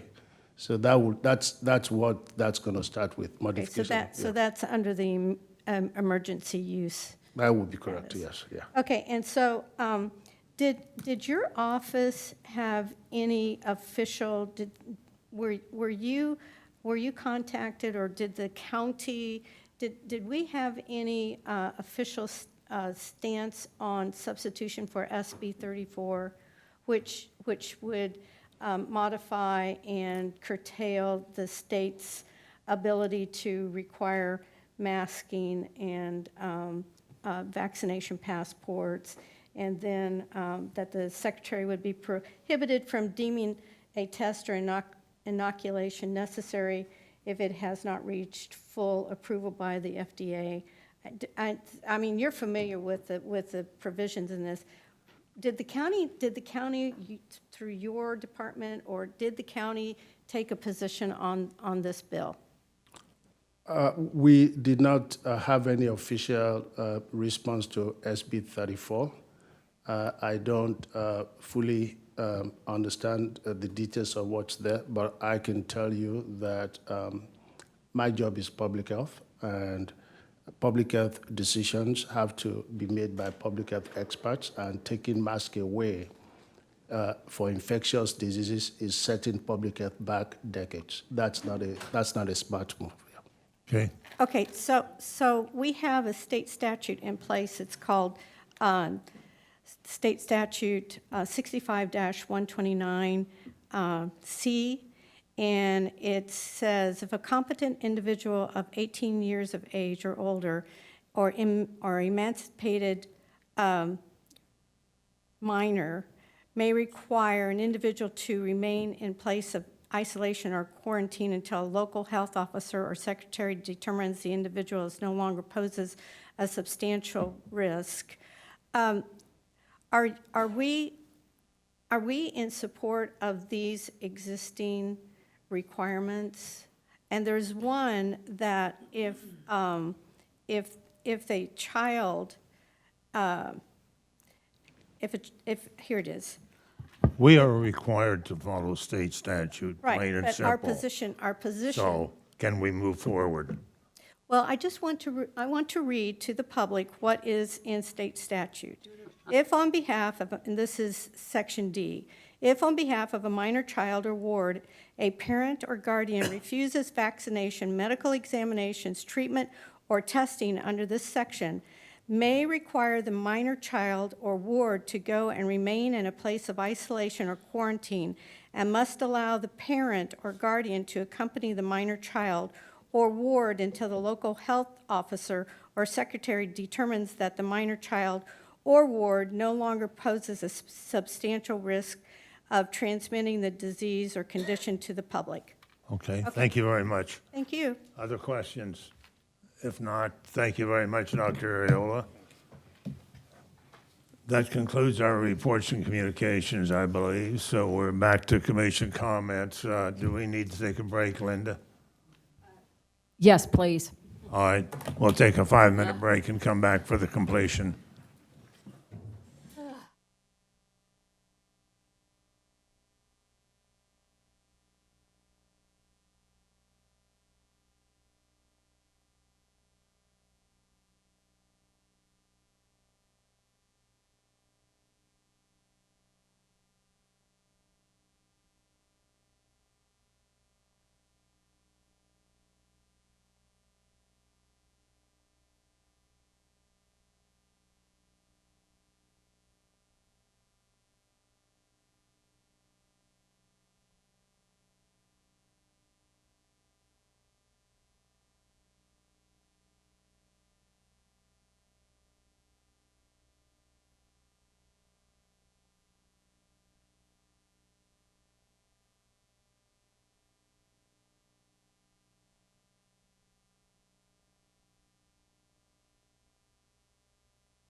Thank you very much. We will reconvene from our recess.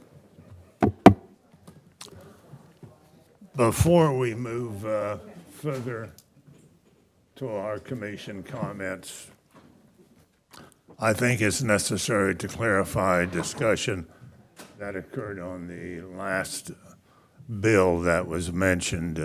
My understanding, it did not become law. But Mr. Thompson, could you clarify?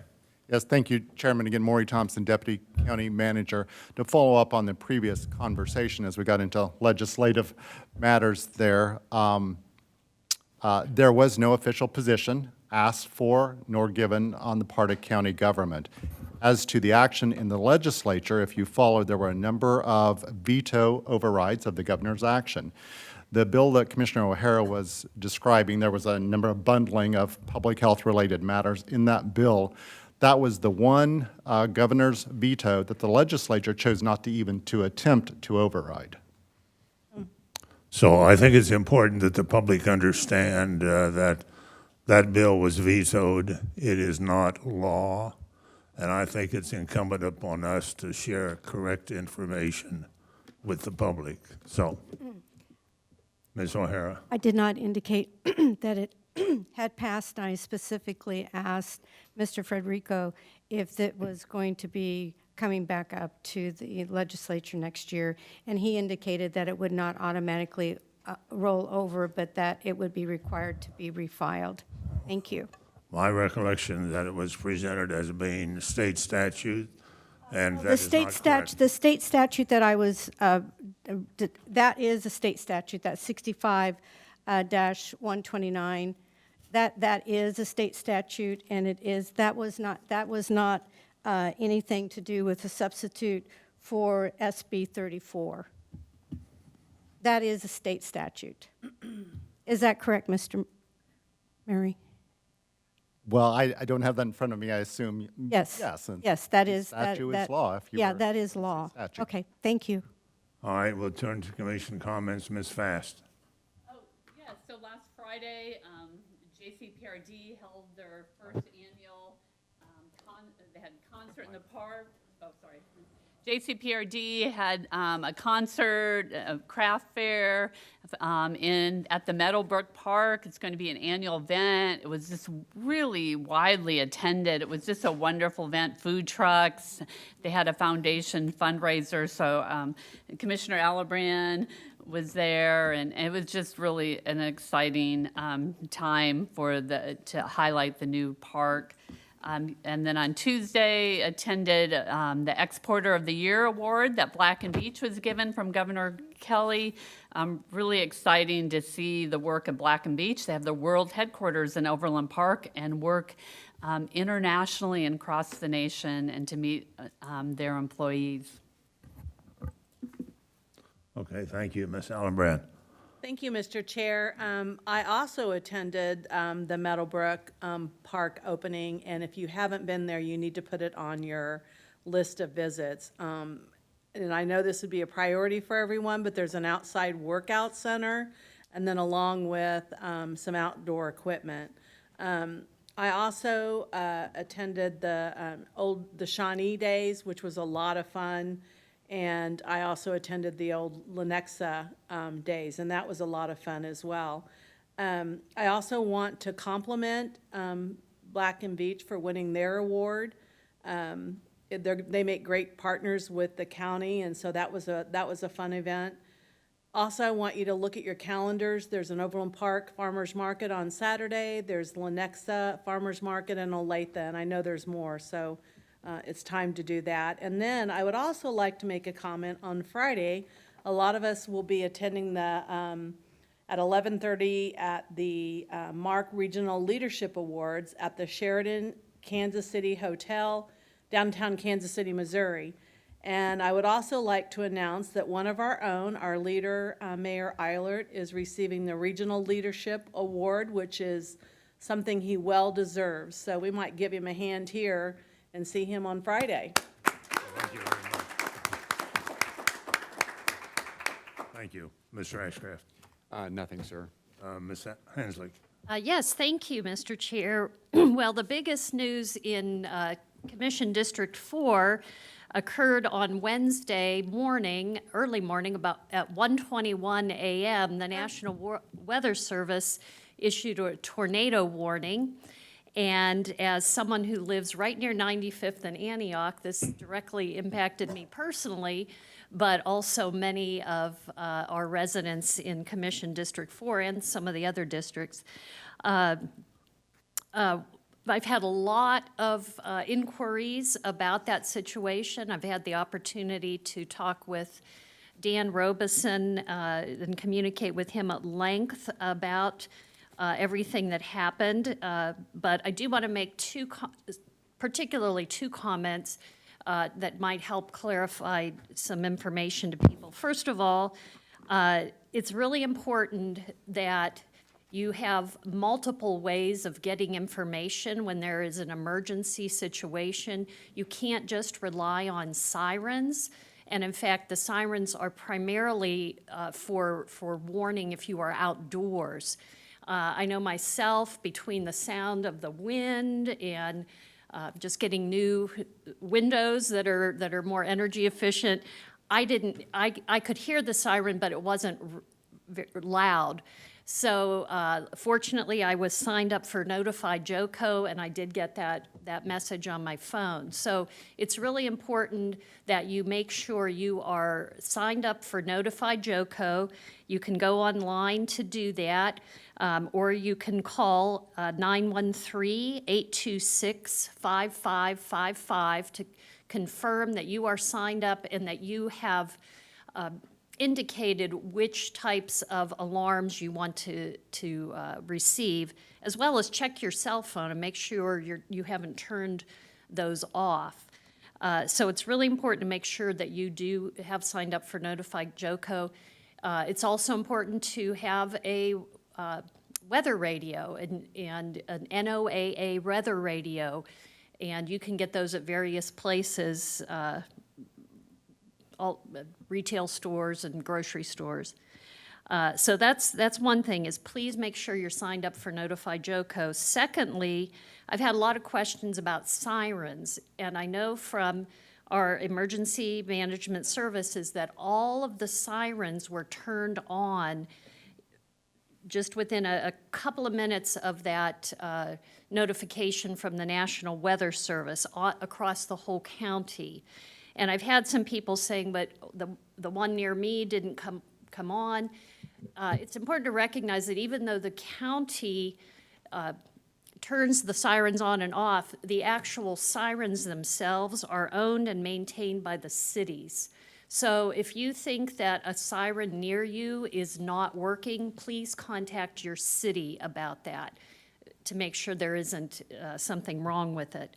And then finally, I want to thank everybody who pitched in to respond to this emergency. Evergy's been out there trying to get the electricity back on, and unfortunately, I'm one of the houses that still doesn't have electricity, but I know they are working on that. I've seen tree services out. The city's public works have been out. First responders, neighbors. I've seen so many neighbors helping each other, especially neighbors with chainsaws and neighbors checking on elderly folks in the community.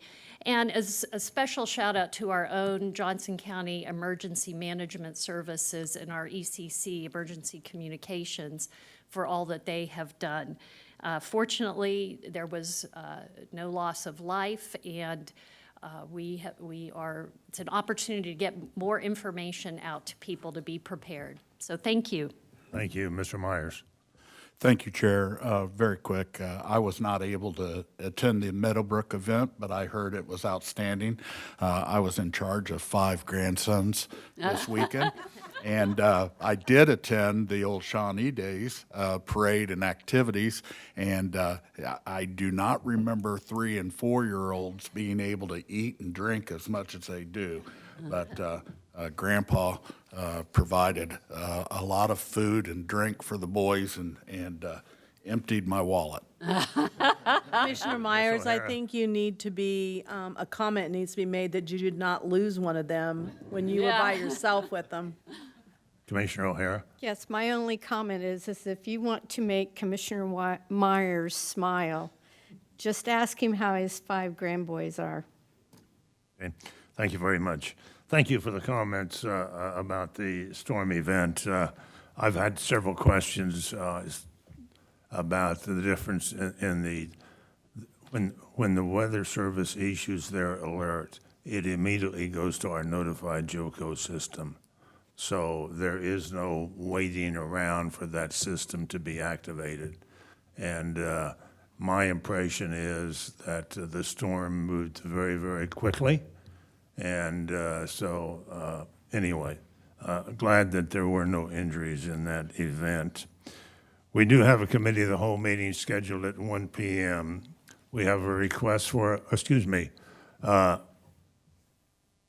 tomorrow night, I think it's Friday, that we will celebrate the 5th anniversary of the Arts and Heritage Center. Yes. So that will be a nice occasion. We do have a request for a 45-minute executive session. The time is a little about, let's say about Mr.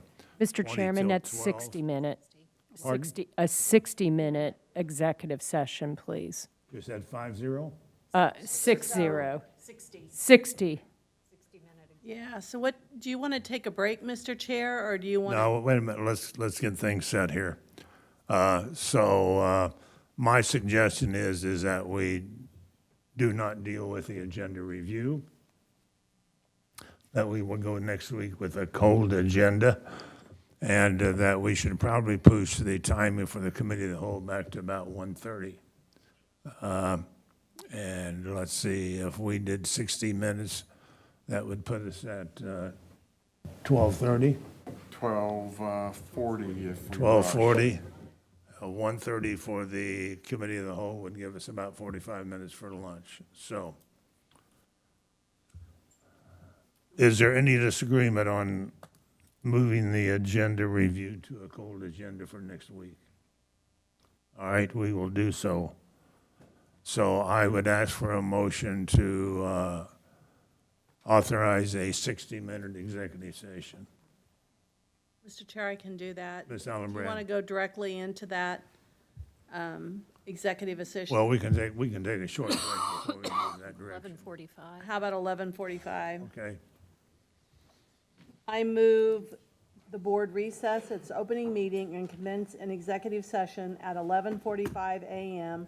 for the total period of 60 minutes with a period of 10 minutes for the purpose of discussing pending litigation and preservation of the attorney-client privilege with a period of 5 minutes for the purpose of discussing data relating to financial affairs or trade secrets of business entities to protect privacy and business interests, and a period of 45 minutes for the purpose of receiving the advice of counsel and to preserve attorney-client privilege, and to convene an open session in this room at 12:45 p.m. or soon thereafter, an executive session may end. Myers, second. Allenbrand made the motion, Myers seconded the motion to approve the request for the 1-hour executive session beginning 11:45 a.m. Oh, thank you. Clerk, please call the roll. Commissioner Fast. Aye. Commissioner Myers. Myers, aye. Commissioner O'Hara. Yes. Commissioner Hanslick. Hanslick, aye. Commissioner Ashcraft. Yes. Commissioner Allenbrand. Allenbrand, aye. And Chairman Eilert. Eilert, aye. I have 7 votes in favor. Motion carried. So we are in recess. We will not have an agenda review session, and we'll come back at 1:30 for our committee of the whole. Thank you all very much.